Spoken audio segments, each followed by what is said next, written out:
Hi everyone, Dr. Allison here. So it's Wednesday, and because of my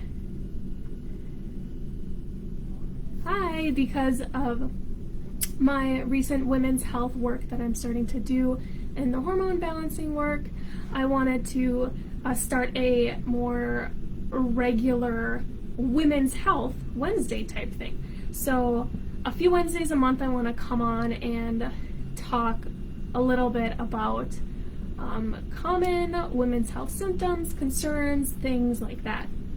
So today we are talking about how often and problematic it is that so many women go into their primary doctors or their OBGYNs complaining about irregular periods, painful periods, migraines, acne, things like that, and then they just get prescribed the birth control pill and sent on their way. I'm gonna assume at least a few of you watching this video can be like, yes, that's happened to me. So first off, I want to kind of tell you how the pill works, right?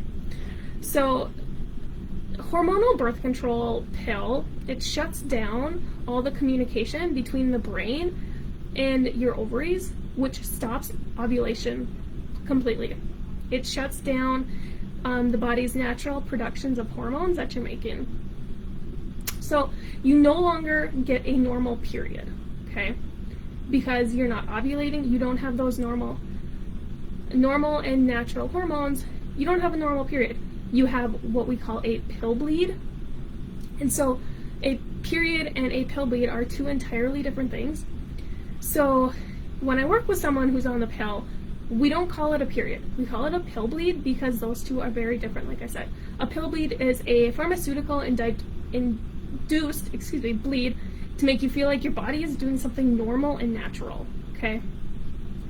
Because when the birth control pill was created back 60, 70 years ago, they didn't want the women on it to think their body was broken and they weren't having periods. So they designed it so you would have an artificial period to make you feel healthy.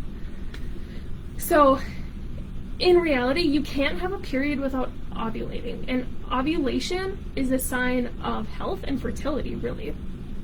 If your body's able to ovulate properly, then that means generally your body's in a good spot. Your body is very healthy, okay?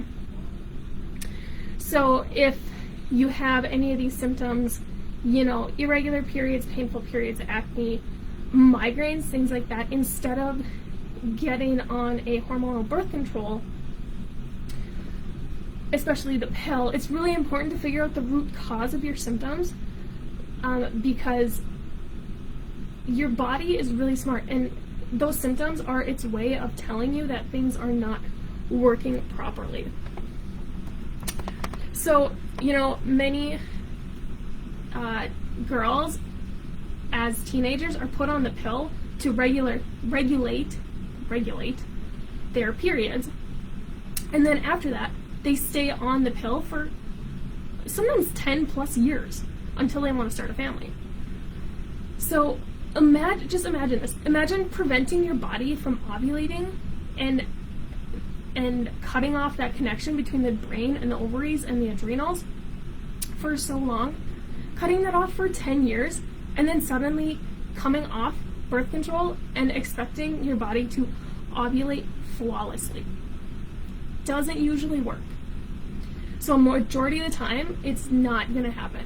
More often than not, it takes women 6 to 24 months after getting off any type of hormonal birth control to rebuild that communication between the brain, the ovaries, and the adrenals, so it can ovulate correctly and then be able to get pregnant. So another thing I want to point out, like I was saying before, a lot of teen girls get put on the pill to regulate their periods. And something I want to talk about is it can take up to 3 years for a teenage girl's cycle to normalize. So you just have to give it time. I know it can be frustrating at first, and you're getting irregular periods, you're getting, some kind of heavy flow, you're getting light flow, things like that. Your body's just figuring out its way, okay? All these hormones at those levels are new, so it just has to regulate itself. So cycles can be between 21 and even 45 days for the first few years, and then your period can last up to about 7 days as a teenager. So just a heads up there that's totally normal. So as a teenager, I want to touch on this too. So like parents of teenagers, if their period, when to seek treatment for irregular periods, because I've gotten questions about that too. So when to seek treatment, if the period is more than 7 days long, if the period is so heavy that tampons or pads need to be changed, every 1 to 2 hours, and it's that heavy. If cycles are longer than 45 days or shorter than 21 days, kind of outside of that window we talked about. If they don't get a period by about 15 years of age, or if they don't get a period 3 years after their breasts develop, really, or also see a doctor if they don't have a period and you might be suspecting signs of eating disorders, because those are very closely linked. And also, if they're having a lot of pain that's not alleviated with over-the-counter medications or ice packs or heat packs, those types of things. Or if they're having extreme symptoms that coincide with their periods, such as extreme mood swings, acne, headaches, those types of things.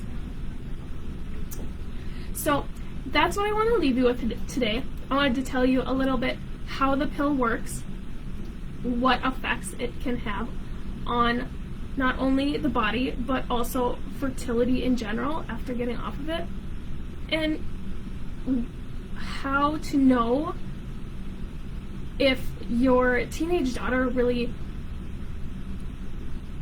can get if she just needs more time. Don't be too freaked out if her cycle's kind of out of whack for the first few years, because that's totally normal. Okay? If you guys have any questions, drop me a comment below, and I will see you next time.